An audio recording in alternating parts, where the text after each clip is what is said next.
ሃሌሉያ ሃሌሉያ ወረደ መንፈስ ቅዱስ ሃሌሉያ ሃሌሉያ ወረደ መንፈስ ቅዱስ። በስመ አብ ወወልድ ወመንፈስ ቅዱስ አሃዱ አምላክ ልዑል እግዚአብሔር አምላክ ናብዚ ዘመን በዓለ ጳራቅሊጦስ ዘብጽሐና ክብርን ምስጋናን ንዕኡ ይኹን። ከምኡውን እቲ ብረድኤቱን ብሓለዋውን ብናዛዚነቱን ብትፍስሒቱን ብመጸናንዒኡን ዘይተፈለየና ልዑል እግዚአብሔር መንፈስ ቅዱስ ምስ አቦን ወልድን ሎምን ኩሉ ሰዓን ዘለዓለም ክብርን ምስጋናን ንዕኡ ይኹን። ውዳሴን አምልኾን ንዕኡ ይኹን። እምበር ልዑል እግዚአብሔር አምላክ ፈቂዱ ነዛ ዕለት እዚኣን ነዛ ሰዓት እዚኣን ባሪኹን ቀዲሱን ስለ ዝሃበና ብድጋቤ ክብርን ምስጋናን ንዕኡ ይኹን። ከምኡውን ናብዚ ክቡር በዓል ካብቶም ዓበይቲ በዓላት ዝበሃሉ በዓለ ጳራቅሊጦስ በዓለ መንፈስ ቅዱስ ስለ ዘብጽሐና ነዚ ክቡር ዓብይን በዓል ርደት ናይ መንፈስ ቅዱስ አብዒልና ከዓ ናብቲ ናይ መጀመርታ ግብረ ሃዋርያት ዝኾነ ጾመ ሃዋርያት እናኣትወሉ ስለ ዝኾነ እግዚአብሔር አምላኽ ጾምና ጾመ ስርየት ጾመ ድሕነት ክገብረልና ዘለና ኩሉ ሽግራትና ንመፍትሒ ንክኾነና ልዑል እግዚአብሔር አምላኽ ቅዱስ ፍቃዱ ይኹነልና። እምበር ካብዚ ብምቕፃል ከም እግዚአብሔር ፍቃድ ብምኽንያት በዓለ ጳራቅሊጦስ ብምኽንያት ምውራድ ናይ መንፈስ ቅዱስ ብምኽንያት እዚ ዓብይ ዝኾነ በዓል ማእከል ብምግባር ከም እግዚአብሔር ፍቃድ ኣብ ዮሃንስ ምዕራፍ 14 ቁፅሪ 16 ዘሎ ኣነ ከዓ ነቦይ ክልሙነ እየ ንሱ ድማ ንዘለዓለም ምሳኻትኩም ዝነብር ካልእ መጻናዕዒ መንፈስ ቅዱስ ክህበኩም እዩ ብምባል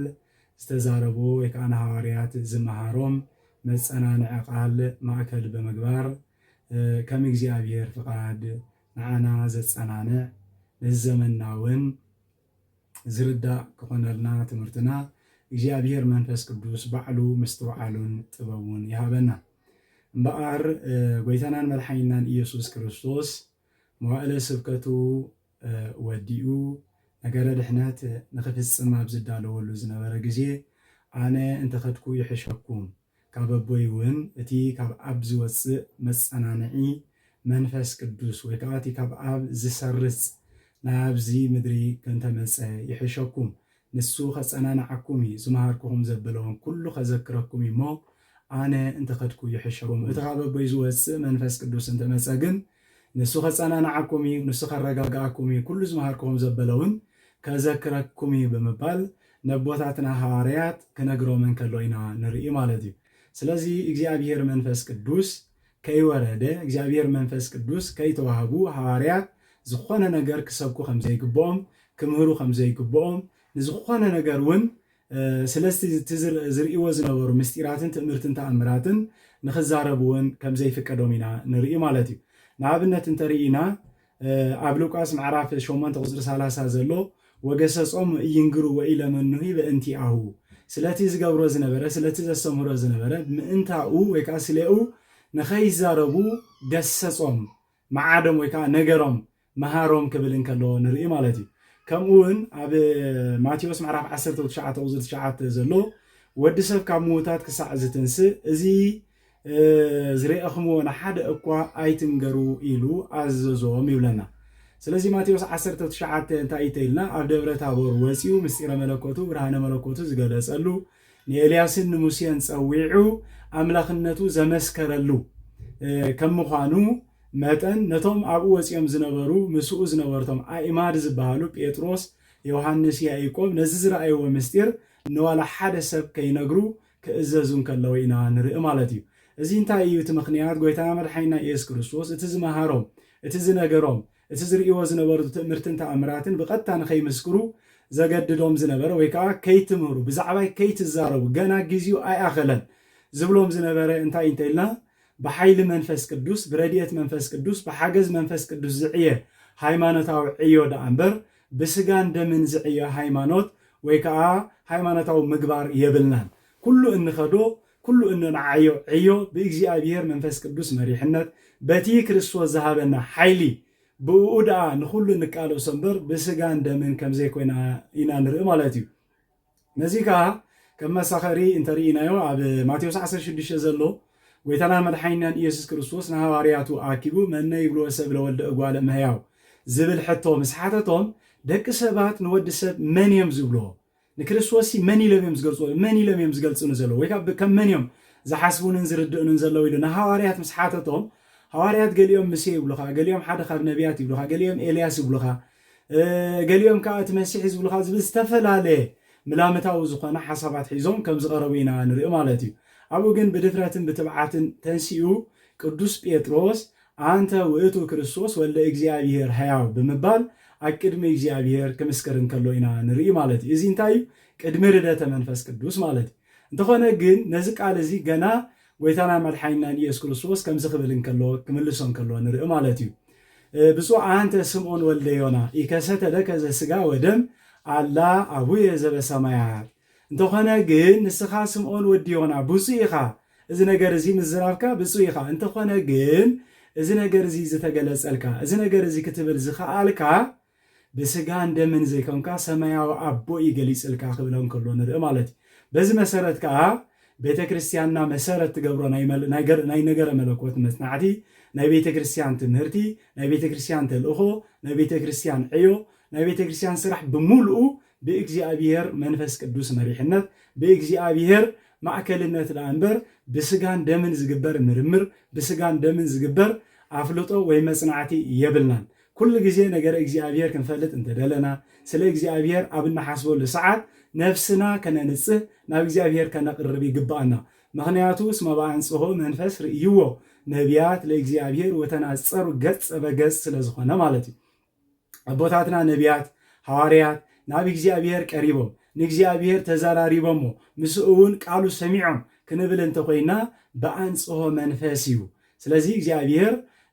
نصه منفس نصه حبرته ويكا نصه سب ويكا قدوس سب زدلخ مخانو نقدوسانن نحوريانن كا قروب كم مخانو إجزابير كابزي نردا مالتي سلازي إجزابير منفس قدوس كي ورده حواريات بحفشا زخونه يكون عيون خي عيو بزعبات زرئيو زنبور كبير زخونه مستيرات نمغلاصو خشغروم سلازخل قدمي مراد منفس قدوس نوالا حد اكو خي نغرو غويتنا ملحينان ኢየሱስ ክርስቶስ ከግስጾምን ወይካ ከተንቆምን ከሎይና ንርኢ ማለት እዩ እንተኾነ ግን በዚ ዕለት እዚ ጳራቅሊጦስ ዝወረደሉ ስለዝኾነ ማለት ሰንበት ዝወረደሉ ስለዝኾነ ቤተክርስቲያንና ብሰፊሑ በዓቢዩ እተኽብሮ ዓቢ በዓል ካብቶም ዓበይቲ 9 በዓላት ዝበሃሉ በዓላት ናይ ጎይታ በዓለ ጳራቅሊጦስ በዓለ መንፈስ ቅዱስ በዓለ ጴንጤቆስጤ ብምባል ተባሂሉ ዝጽዋዕ በዓሊ ማለት እዩ ስለዚህ በዓለ 50 ዝበሃል ካብቶም ናይ 50 መዓልቲ ድሕሪ ትንሳኤ ዘሎ ናይ መወዳእታ መዓልቲ ዝኽበር ስለዝኾነ በዓለ ጴንጤቆስጤ ዝበሃል እቶም ናይ ጥንቲ ክርስቲያን ነታ ናይ መወዳእታ ናይ መበል 50 ዘላ መዓልቲ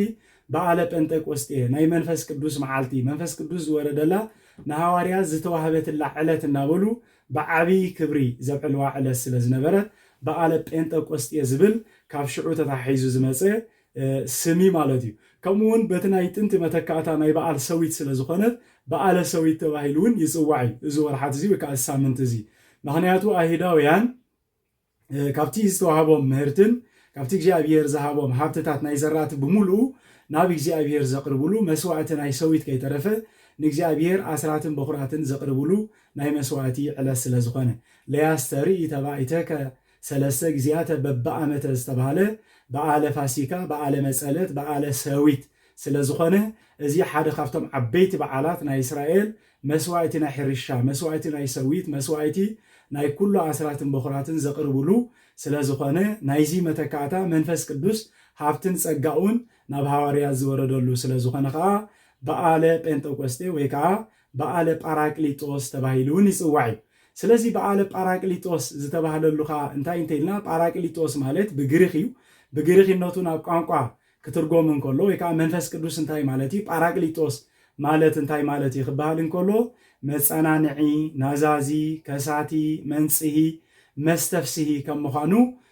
አቦታት በተረቂቕ ምስጢር ጸጋ ሃብቲ ናይ እግዚአብሔር መንፈስ ቅዱስ ክዝርዝርዎ እንከለዉ በዚ ተርጊሞሞ ኣለዎ ማለት እዩ። ስለዚ እቲ መፀናንዒ ዝተባሃለ መንፈስ ቅዱስ እግዚኣብሔር ኣነ ምስ ከድኩ እቲ ካብ ኣቦይ ዝወፅእ ወይ ከዓ ካብ ኣቦይ ዝሰርፅ መንፈስ ቅዱስ ክመፀኩም እዩ። ንሱ ከዓ ኩሉ እቲ ዝተምሃርኩምዎ ከዘኻኽረኩም እዩ፣ ከፀናንዓኩም እዩ ከም ዝተባሃለ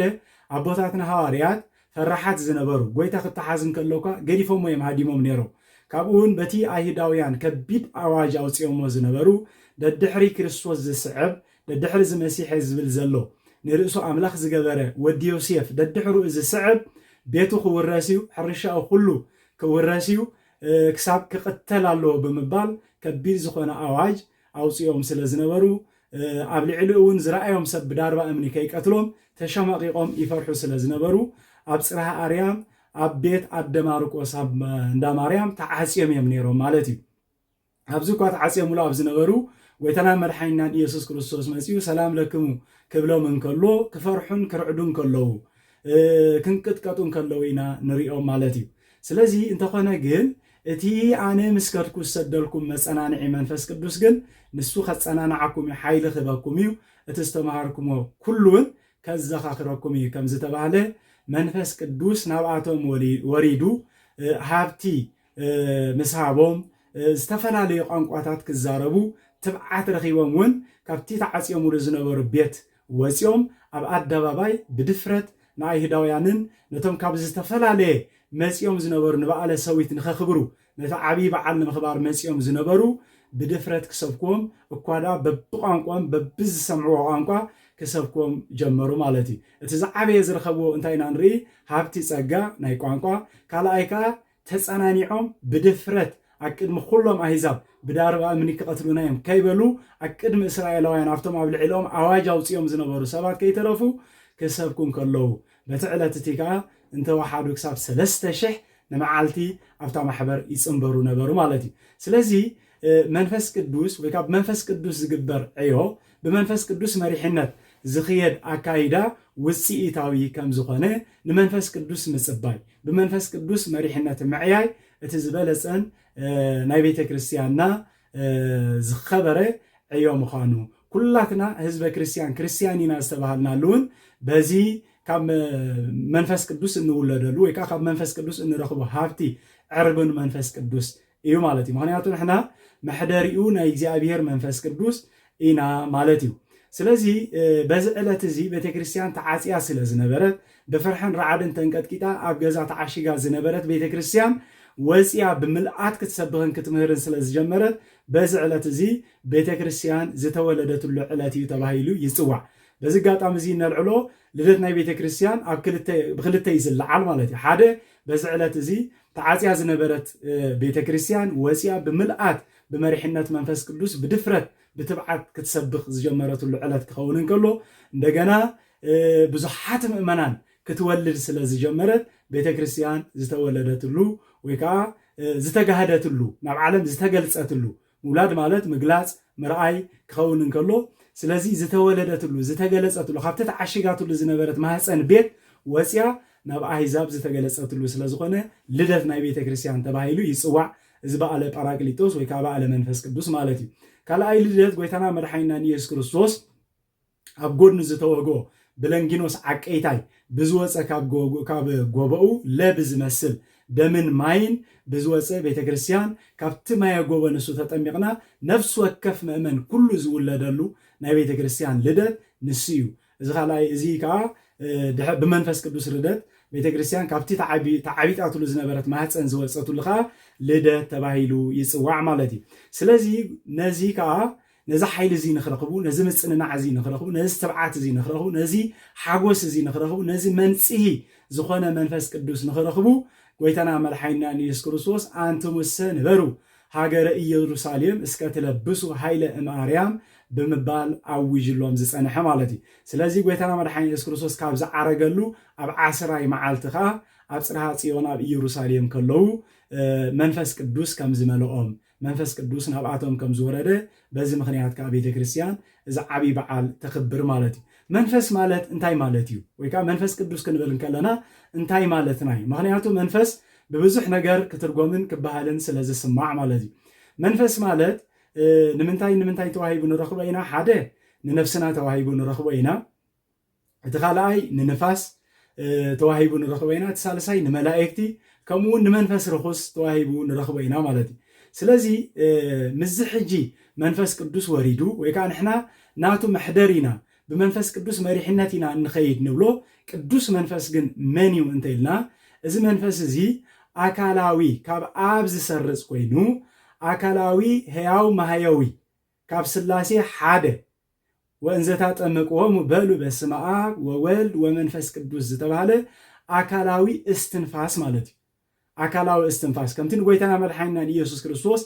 ኣካላዊ ቃል ካብ ኣብ ዝተወልደ እንብሎ ርእሱ ዝኸኣለ ኣካል ርእሱ ዝኸኣለ ስም ዘለዎ ከምኡ ድማ ንእግዚአብሔር መንፈስ ቅዱስ ርእሱ ዝኸኣለ ኣካላዊ ክኸውን እንከሎ ኣካላዊ እስትንፋስ ካብ ኣብ ዝሰርጽ ወይ ከዓ ካብ ኣብ ዝሰረጸ ብምባል ፍጹም ኣምላኽ ምስ ኣብን ምስ ወልድን ብፍጹም እንሰግደሉን እነምልኾን ስለዚ እግዚአብሔር መንፈስ ቅዱስ ክንብል እንከለና ሓደ ካብ ስላሴ ፍጹም ኣካል ዘለዎ ፍጹም ስም ዘለዎ ሕያው ማህያዊ ንኣብን ንወልድን ከዓ እስትንፋሶም ዝኾነ ኣካላዊ እስትንፋስ ማለትና እዩ ማለት እዩ ስለዚ ፍጹም ሕያው ዝኾነ ኣካላዊ እስትንፋስ እግዚአብሔር ንብል ኣሎና ማለት እዩ ስለዚ እዚ ረቂቕ ዝኾነ ዘይድህሰስ ማለት ብኣምላኽነቱ ረቂቕ ዘይድህሰስ ዘይጭበጥ ስለ ዝኾነ መንፈስ ዝብል ቃል ምስ ነፍሲ ወይ ከዓ ንመላእክት ንንፋስ ተዋሂቡ ክንረኽቦ ከለና ረቀቕቲ ዘይድህሰሱ ክበሃል እንከሎ እዩ እቲ ኣካል ንሱ ናይ ነፍሲ ኣካል ረቃቕ ግን ኣካል ኣለዋ መላእክት ረቀቕቲ እዮም ግን ኣካል ኣለዎም እቲ ኣካል ንሱ ግን ካብ ናይ ስላሴ ኣካል በፍጹም ኣዝዩ ግዙፍ እዩ ማለት እዩ ናይ ስላሴ ኣካል ኣዝዩ ዝረቀቀ እዩ ካብዚ ንብሎ ዘለና ንላዕሊ ማለት እዚ ዝተዋህበ መጸናኒዒ መንፈስ ቅዱስ እዚ ካብ ኣቦይ ክልእኸልኩም እየ ንሱ ከዓ ንዘለኣለም ምሳኻትኩም ዝነብር መጸናኒዒ መንፈስ ቅዱስ እዩ ዝተባሃልና እምበኣር ህዝበ እግዚኣብሔር ሎሚ ምሳይን ምሳኻትኩም እዚ መንፈስ እዚ እናጸናንዓና ምሳና እናንጻሃና ምሳና እናቀደሰና ይነብር ዶ ኣሎ በናይ መንፈስ ኢና ንመላለስ ዘለና ምክንያቱ ኣዳም ምስ ተፈጥረ ዕርቡን መንፈስ ቅዱስ ውልድነት ተዋሂቡ ኣብ ገነት ብክብሪ ከም ዝተቐመጠ ብክብሪ ዝነበረለን ዓመታት ከዓ 7 ዓመት ከም ዝኾና ካብኡ ግን መንፈሱ ካብኡ ከም ዝረሓቀ ወይ ከዓ ከም ዝሞተ ኢና ንርኢ ማለት እዩ ሓጢአት ገበረ ትምስኡ ዝነበረ ጸጋ መንፈስ ቅዱስ ከም ዝተፈለዮ ሽዑ ግን በአካለ ስጋን ነፍስን ከዓ ናብ ምድሪ ከም ዝተሰጎጎ ኢና ንርኢ ማለት ነዚ ከዓ ሞታ ለነፍስ ረሄቅም እግዚአብሔር ክበሃል እንከሎ ንርኢ ስለዚ ሞት ናይ ነፍሲ ዝበሃል መጀመርታ መንፈስ ምስ ሞተይ ጸጋና ምስ ተገፈፈ ሽዑ ነፍስና ትመውት ምክንያቱ ነፍስና ረቃቃ ሞት ኣይንገረላን እዩ ሞት ዝንገረላ ካብ ስጋ ክትፍለን ከላ እዩ ነፍሲ ሞይታ እትበሃል ግን መንፈሳ ካብኣ ምስ ተፈለየ እዩ ምክንያቱ ንሓደ ሰብ ብትናይ ትራይኮቶሚ ኣስተምህሮ ሰለስተ ኣካላት ዘለወይ ብሰለስተ ዝቆመይ ማለት እዩ ብሰለስተነት ንሱኻ ነፍሲ መንፈስ ስጋ ከም ዘለወይ ማለት ስለዚ ነፍስናን ስጋናን መንፈስናን ተዋሃሂዱ ኣሎዶ ምክንያቱ ጎይታና መድሓኒና ኢየሱስ ክርስቶስ ንዓና ተሰቂልልና ሞይትልና ተዋጋ ተኸፊሉልናስ ዕዳ ርደተ መንፈስ ቅዱስ ረኺብና መንፈስ ቅዱስ ምሳና ተዋሂዱ ብመሪሕነት መንፈስ ቅዱስ ንነብር ኣሎና ንብል እንተ ኮይና እቲ ጠፊኡና ዝነበረ ጸጋ መንፈስ ቅዱስ በአዳም ጠፊኡ ዝነበረ ተመሊሱልናን ተዋሂዱናን ምሳና ይነብር ኣሎ እንተኢልና ብሓጢአትናን ብግብርናን ካባና ርሒቁ ከይህሉ ብስጋን ደምን ጥራይ ንመላለስ ከይንህሉ ሎሚ ከነስተውዕል ይግባአና ምክንያቱ ኣብ ቀዳማይ ዮሐንስ ምዕራፍ 4 ቁጽሪ 1 ዘሎ እንታይ ዝብለና ኣሃዊነ ለኩላ መንፈስ ኢትእመንዋ አላ አመክርዋ ለመንፈስ ለመምሃብ እግዚአብሔር ይእቲ እስመ ብዙሃን ሐሳውያን ነቢያት መጹ ውስተ ዓለም እለ እያአምርዎ ለኢየሱስ ክርስቶስ ስለዚ ኩሉ መንፈስ ዘበለ ኣይትእመንዎ እንተኾነ ርታይዳ ነቲ መንፈስ ትብልዎ ዘለኹም መርምርዎ ካብ እግዚአብሔር እንተኮይኑስ መርምርዎ ምክንያቱ ብዙሓት ሐሳውያን ነቢያት መንፈስ ዘይብሎም ንክርስቶስ ዘይፈልጡ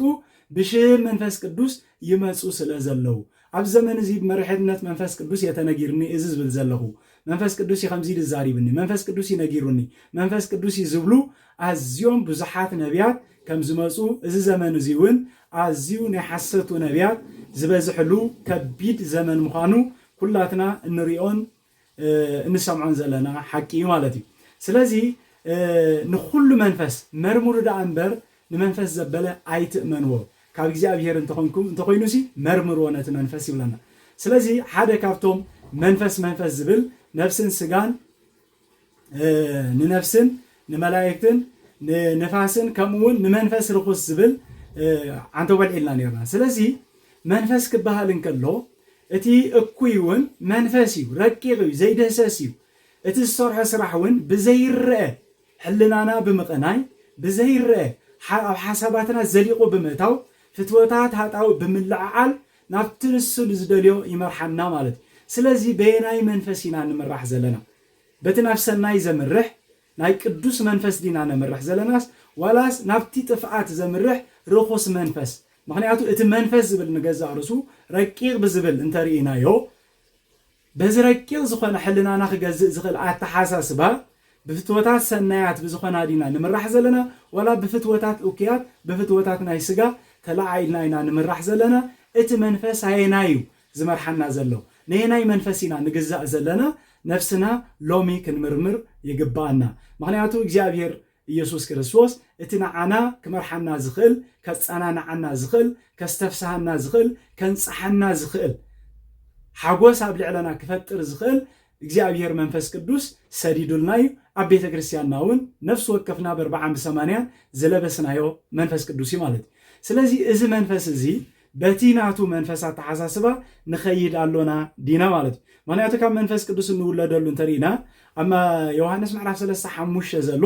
ጎይታና መድሓኒትና ኢየሱስ ክርስቶስ ምስ ኒቆዲሞስ ክዘራረብ እንከሎ ዝለዓል ሓደ ሓሳብ ኣሎ ዘኢተወልደ እማይ ወእም መንፈስ ቅዱስ ኢይክልበዊያ ውስተ መንግስተ እግዚአብሔር ስለዚህ ካብ መንፈስ ቅዱስ እንውለደሉ መንፈስ ቅዱስ ኣባና ሓዲሩ እዩ ዕርቡን ናይ መንፈስ ቅዱስ ኣለና ውሉድ ናይ ብርሃን ኢና እንብለሉ ምስጢር ጎይታና መድሓኒትና ኢየሱስ ክርስቶስ ኒቆዲሞስ ከረድኦ እንከሎ ንርኢ ኣለና ካብ ማይን ካብ መንፈስ ቅዱስን ዘይተወልደ ስለዚህ ኩላትና እዚ ልደት እዚ ረኺብና ኢና ስለዚህ እንነብሮ ዘለና ናብራ እንኸደሉ ዘለና ኪደት ግን ዕርቡን ናይ መንፈስ ቅዱስ ብዘለዎም ውሉድ ናይ መንፈስ ቅዱስ ፍረ መንፈስ ቅዱስ ዘለዎ ዕየዲና ንዓይ ዘለና ምክንያቱ እቶም ናይ መንፈስ ቅዱስ ዘበሉ ሰባት ናይ መንፈስ ቅዱስ ዕዮም ዝሰርሑ ናይ መንፈስ ቅዱስ ፍረዮም ዝፈርዩ ምክንያቱ ሓደ መልዕቶ ኮርባ ወይ ከዓ ዓንዴል ክፈሪ ኣይከኣሎን እዩ ልክዕ ከምኡ ከዓ ናይ መንፈስ ቅዱስ ማሕደር ዝኾነ ሰብ ናይ መንፈስ ቅዱስ ሰብየ ዝብል ኣካል ከዓ ግብሩ እዩ ምስክሩ ማለት እዩ ስለዚ ከም ግብርና ኢና እቲ ናትና መንፈስ ወይ ከዓ እቲ ናትና ኣካይዳ ክንልክዖን ክንዕይሮን ወይ ከዓ ክንመዝኖን እንኽእል ኣባና ዘሎ መንፈስ ንሕና ንኸደሉ ዘለና መንፈስ ወይ እውን እቲ ናባና ዝመፅእ ዘሎ ሕቶ ኮይኑ ኣብ ከባቢና ዝለዓል ብዝተፈላለዩ መንፈሳውያን ኢና ዝብሉ ኣካላት እንምርምሮ ዘእንፍርዮም ተኣምሮም እዩ ብግብሮም ኢና ንፈልዮም ምክንያቱ ግብሪ መንፈስ ቅዱስ ዘለዎ ሰብ ናይ እግዚአብሔር እዩ እቲ ግብሪ መንፈስ ቅዱስ ዘይብሉ ግን ብግብሩ ፈሊና ናይ መን ምዃኑ ክንፈልጥ ንኽእል ኢና ምክንያቱ ብዙሃን ይመፁ በስምየ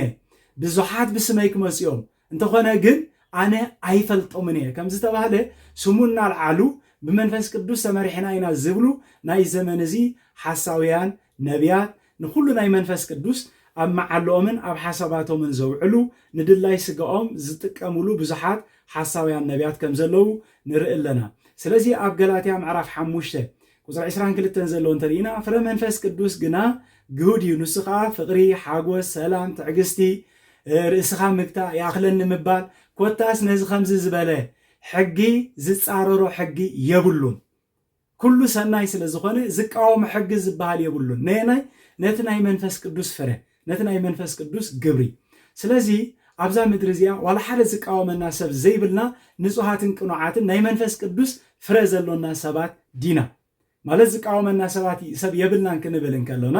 እቲ ቅኑዕ ዝኾነ ሰብ እቲ ናይ እግዚአብሔር መንፈስ ቅዱስ ዝሓደሮ ሰብ ዝሪኦን ዝግንዘቦን ዳ እምበር ዓለም እሞ ነዚ መንፈስ እዚ ነዚ ቅዱስ ዝኾነ ሓሳብ እዚ ስለ ዘይትፈልጦ ዓለም ብዘላ ክትቃወመና ይከኣላይ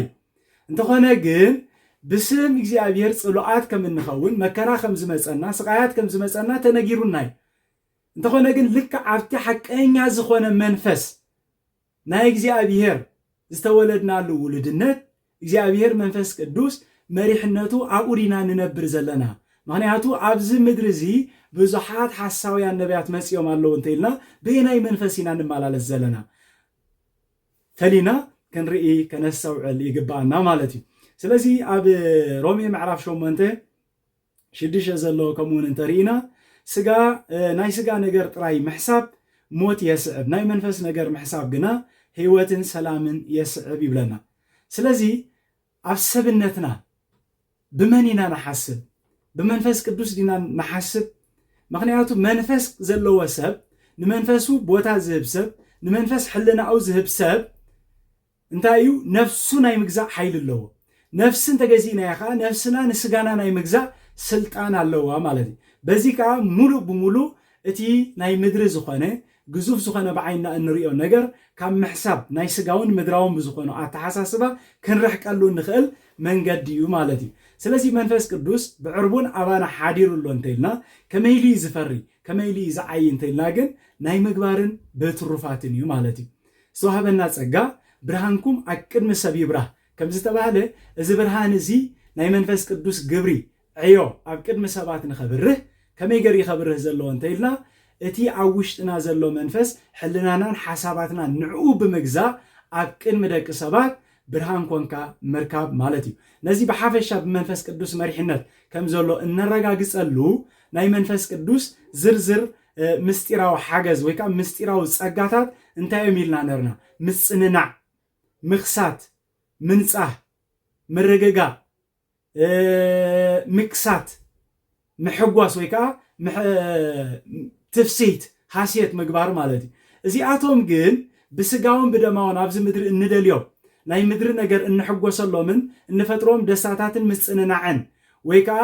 እነስተውዕሎም ናይ ምድሪ ጥበባትን ፍልጠታትን ዘይኮኑ እኳ ደኣ በንፃሩ ዓለም ብዘይትፈልጦ ዓለም ከተሳድዶምን ከላ ሃዋርያት ክሕጎሱን ከለዉ ምክንያቱ ገሪፎሞም ካብ ኣደባባይ ክወፁን ከለዉ እናዘመሩ ነዚ ስቃይ እዚ ነዚ መከራ እዚ ነዚ ንስኻ ዝሓለፍካዮ ስቃይ ንክንካፈል ስለ ዝፈቀድካልና ነዚ ፀጋ እዚ ስለ ዘብፃሕካና ንዝምረካ ኣለና ንስየብሖ ለእግዚአብሔር ስቡሃ ዘተሰብሃ ብምባል ነቲ መከራ ክመፆም እንከሎ ብመዝሙር ሃስየት ክገብሩ እንከለዉ ኢና ንርኢ ናይ መንፈስ ቅዱስ ዕዮ ማለት እዚ። ስለዚ ኣባና ምፅንናዕ ኣሎ ድዩ? ሽግር ኣብ ዝመፀና፣ ስቃይ ኣብ ዝመፀና፣ ፈተና ኣብ ዝመፀና ፈተና ክበሃል እንከሎ ብርሑቅ ጥራይ ኣይኮነን ኣብ ገዛና ኣብ ሰብኣይን ሰበይትን ክኸውን ንኽእል እዩ፣ ኣብ ሓዳር ክኸውን ንኽእል እዩ፣ ኣብ ኣሕዋት ክኸውን ንኽእል እዩ፣ ኣብ ቤተሰብ ክኸውን ንኽእል እዩ፣ ኣብ ጎረቤት ክኸውን ንኽእል እዩ። እቲ ናይ መንፈስ ቅዱስ መሕደሪ ዝኾነ ሰብ ግን ብትዕግስቱን ብህድኣቱን ብፅንዓቱን ከረጋግእ ዝኽእል ሰብ ምዃኑ ናይ መንፈስ ቅዱስ መሕደሪ ምዃኑ ብግብሩ ዝግለፀሉ እዞም ግብራት እዚኣቶም ኣብኡ ይግለፁ ድዮም? ክርስትናና እንገልፀሉ ምስጢር እዚ እዩ። ምክንያቱ ከፊኢልና ኢልና ከም ሰብና ዓስዓስ ንብል እንተኮይና ከም ሰብና ነማርሮ እንተኮይና ንእግዚአብሔር ከም ሰብና ንእግዚአብሔር ነውቅስ እንተኮይና እቲ ትዕግስትና ብያ ኣሎ። እቲ ሃይማኖትና ዝግለፀሉ እኮ እቲ ትዕግስትና ዝግለፀሉ እኮ ሃይማኖትና እዩ። ሃይማኖትና እነፅንዕ እንተኮይና ተስፋ ዘሎና ሰባት እንተኮይና ኣብ ውሽጢ እቲ ሃይማኖት እንታይ ኣሎ? ትዕግስቲ ኣሎ፣ ምፅዋር ኣሎ። ስለዚ ምፅንናዕ ንክህቦም ሃዋርያት እኮ ኣብ ቤት ተሓቢኦም ዝነበሩ ካብ መከራ ይኮኑ ፈሪሖም ናብ ክሕደት ንኸይኣቱ እዮም። ፅንዓት ሓይሊ መንፈስ ቅዱስ ምስ ረኸቡ ግን ናብ መከራዮም ብገሃድ ወፅዮም ነፍሲ ወከፍ ሃዋርያኻ ኩሎም ብከቢድ ሰማይትነትን ግፍዕን ክሞቱን ከለዉ ክሳቀዩን ከለዉ ክሓልፉን ከለዉ ኢና ንርኢ ማለት እዩ። ስለዚ ሓደ ክርስቲያን ንሰማይትነትን ንመከራን ንስቃያትን ንምስዳድን ንሓሜትን ዘይኮነ ዝፈርሕ ንዓታቶም ክፃወርን ከሎ ሓሜት ክመፆም ከሎ ምስዳድ ክመፆም ከሎ ዝሕጎስ ደስታ ዝስምዖ እዚ ኮ ብእምነተይ ብስም ኢየሱስ ክርስቶስ ብስም መሪሕነት ናይ መንፈስ ቅዱስ ወይ ከዓ በቲ ናይ ዘለዓለም ዝገበርክዎ ተስፋ እምነተይ ዝረኽቦ ዘለኹ ስቃይ እኳይ እናበለ ደስ ዝብሎ ብጉስ ኮታ ሓጎስ ደስታ ዝገብር ሰብ እዩ ናይ መንፈስ ቅዱስ ማሕደር። እቲ ኣብ ውሽጡ ዘሎ ዕርቡን መንፈስ ቅዱስ ይዓይን ብትሩፋትን ብምግባርን ይግለፅ ኣሎ። ብርሃን ኮይኑ ኣብ ቅድሚ ደቂ ሰባት ኣብነት ክኸውን ዝኽእል ሰብ ማለት ናይ እግዚኣብሔር መንፈስ ቅዱስ መሕደሪ ዝኾኑ ሰባት እዚኣቶም እዮም ክንብል ንኽእል ማለት እዩ። ምክንያቱ ኣብ ዮሃንስ ምዕራፍ 5:4 ዘሎ እንተሪኢና ካብ ኣምላኽ ዝተወልደ ዘበለ ኩሉ ንዓለም ይስዕራ እቲ ንስዕረሉ ዓወትና ከዓ ድማ እምነትና እያ ይብለና። ስለዚ እቲ ኣብ ውሽጥና ዘሎ ሓይሊ እቲ ኣብ ውሽጥና ዘሎ ናይ መንፈስ ቅዱስ ረድኤት እቲ ኣብ ውሽጥና ዘሎ ናይ መንፈስ ቅዱስ ሓገዝ እቲ ናትና ኣብ ውሽጥና ምስ ሕልናና ዝዛመድ እምነትና እዩ ምስ ዘመን ዝመጽእ ዘምጽኦ ማዕበል ናይ መንፈስ ሓሳውያን ዘይናወጽ ጽኑዕ ዝኾነ እምነት ምስ ዘመን ዘምጽኦ ናይ ዓላውያን ነገስታት ዘምጽኦ መከራ ዘይናወጽ ጽኑዕ ዝኾነ እምነት ዝኾነ ስቃይን መከራን መዓት ኣብ ዝመጸሉ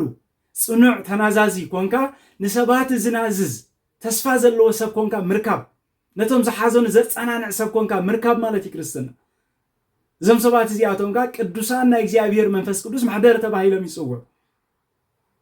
ስለዚህ እግዚአብሔር መንፈስ ቅዱስ እቲ ናባና ዝለኣኹ ጎይታና መድሓኒናን ኢየሱስ ክርስቶስ መንፈስ ቅዱስ እቲ ዝተወለድናሉ መንፈስ ቅዱስ ምሳና ሕያው ኮይኑ ይዓይሎ ድዩ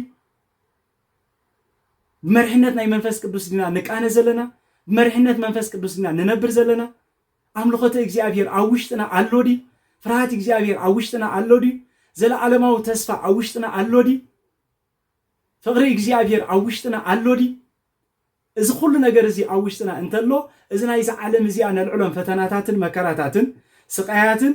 ናይ ሓዳር ይኹኑ ናይ ጎረቤት ናይ ዝተፈላለዩ ናይ ስደት ይኹኑ ናይ ጥሜት ንሓደ ክርስቲያን ክፍትኑ ኣይክእሉን እዮም መን ይሃድገና ፍቅሮ ለክርስቶስ ከም ዝተባህለ ማለት ካብ ፍቅሪ ክርስቶስ ዝፈልየና መን እዩ ስደት ድዩ መከራ ድዩ ስቃይ ድዩ መግረፍቲ ድዩ ማሕረድ ድዩ መን ይኽፈልየና ዝኽእል ምክንያቱ ንሕና እቲ ናቱ መንፈስ ተኻፈልቲ ስለ ዝኾንና ንዕኡ ክንመስል ኣማልክቲ ዘበጸጋ ኮይና ዝተጸዋዕና ንቅድስና ንሕርየት ንዘለዓለማዊ ቤት ንዘለዓለማዊ ተስፋ ዝተጸዋዕና ሕርያት ህዝቢ ኣምላኽ ዳ እምበር ናይዛ ምድሪ ነገስታት ናይዛ ምድሪ ዓላውያን ናይዛ ምድሪ ሓሳውያን ነቢያት ብዘምጽዎ ማዕበል ነው ነጀው ክንብል በፍጹም ኣይግባእን እዩ ንሕና ምክንያቱ እቲ ዝተቐበልናዮ መንፈስ ሓይልን ምጽንናዕን ዳ እምበር መንፈስ ፍርሕን ራዕድን ኣይኮነን እቲ ዘጸናንዕ መንፈስ ኢና ተቐቢልና እቲ ትብዓት ዝህብ መንፈስ ቅዱስ ኢና ተቐቢልና እቲ ህድኣት ዝህብ መንፈስ ቅዱስ ኢና ተቐቢልና ስለዚህ ዝተቐበልናዮ መንፈስ ብልክ ዓባና ከም ዘሎ ክንረጋግጽ ከሎና ሓደ ክርስቲያን ከምቲ ወርቂ በሓዊ ዝፍተን ኣብ ግዜ መከራ ጸኒዑ ክርከብ እንከሎ ክርስቲያንነቱ ዝረጋገጽ ፈተና ክመጽእ እንከሎ ጸኒዑ ክሓልፍ እንከሎ ሓደ ክርስቲያን ሕያው ዝኾነ ክርስቲያን አሎ ተባሂሉ ናይ እግዚአብሔር ቅዱስ እዩ ናይ እግዚአብሔር ሰብ እዩ ተባሂሉ ዝጽዋዕ እምበኣር እቲ ናይ እግዚአብሔር መንፈስ ቅዱስ መሕደር ዝኾነ ሰብ ክሳዕ መወዳእታ ብትዕግስቱ ዝጸንሕ ስለዚ ነዚ መሰረት ብምግባር ጎይታና መድሓኒናን ኢየሱስ ክርስቶስ ብዝኸፈለልና ዋጋ ነቲ ዝተዋህበና እምነት ወይ ከዓ እምንቶ ኣጽኒዕና ብምሓዝ ነፍስና አንጽህናን ቀዲስናን ብንስሓ ሓጺብና ቅዱስ ስጋውን ደሙን እናተኻፈልና ኣፍታ ቅዱስ ቤተ ክርስቲያን ዝመጸና ዋጋ እናኸፈልና ብጽንዓት ኮታስ ክርስቲያናዊ ብዘበለ ስነ ምግባር ጸኒዕና ብህድኣት ክንነብር ይግባአና ስለዚህ ልዑል እግዚአብሔር አምላኽ በመንፈስ ቅዱሱ መሪሑ እንገብሮ ዘበለ ኩሉ ሃሌሉያ ሃሌሉያ ወረደ መንፈስ ቅዱስ ሃሌሉያ ሃሌሉያ